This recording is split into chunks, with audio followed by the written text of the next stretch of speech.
ભરૂચ જિલ્લાના ઝઘડિયા ડિવિઝન હેઠળ આવતા 6 પોલીસ સ્ટેશન જેમાં રાજપારડી, ઉમલ્લા, ઝઘડિયા જીઆઈડીસી, નેત્રંગ અને ભાલિયા પોલીસ મથકોમાં પ્રોહિબિશનના નોંધાયેલા કુલ 91 જેટલા ગુનાઓમાં જપ્ત કરવામાં આવેલ દારૂના જથ્થાનો કાયદેસરની કાર્યવાહી અંતર્ગત નાશ કરવામાં આવ્યો હતો.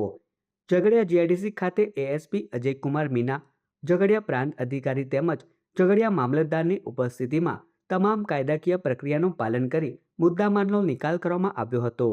અધિકારીઓના જણાવ્યા મુજબ નાની મોટી મળીને કુલ 14,052 જેટલી દારૂની બોટલો તેમજ બિયરના જથ્થાનો નાશ કરવામાં આવ્યો હતો. નષ્ટ કરેલા મુદ્દામાલની અંદાજિત કિંમત ₹36,27,917 હોવાનું જણાવાયું છે. પ્રોહિબિશનના મુદ્દામાલનો કાયદેસર નિકાલ થતાં રાજ્યના દારૂબંધી કાયદાના અસરકારક અમલ માટે મહત્વપૂર્ણ કાર્યવાહી માનવામાં આવે છે. આજ રોજ ઝઘડિયા ડિવિઝનમાં આવતા કુલ 6 પોલીસ સ્ટેશનોના મુદ્દામાલનો નાશ કરવામાં આવ્યો, જેમાં ટોટલ ગુના 92ના મુદ્દામાલમાં નાની મોટી બોટલ મળીને કુલ 14,052 જેટલી બોટલો હતી અને જેની કિંમત આશરે 36,27,000 જેટલી હતી. આ મુદ્દામાલનો અમારે એસડીએમ સાહેબ અને મામલતદાર સાહેબ અને અમારા થાણા મલ્લાશ્રીઓની હાજરીમાં અત્યારે નાશ કરવામાં આવી રહ્યો છે.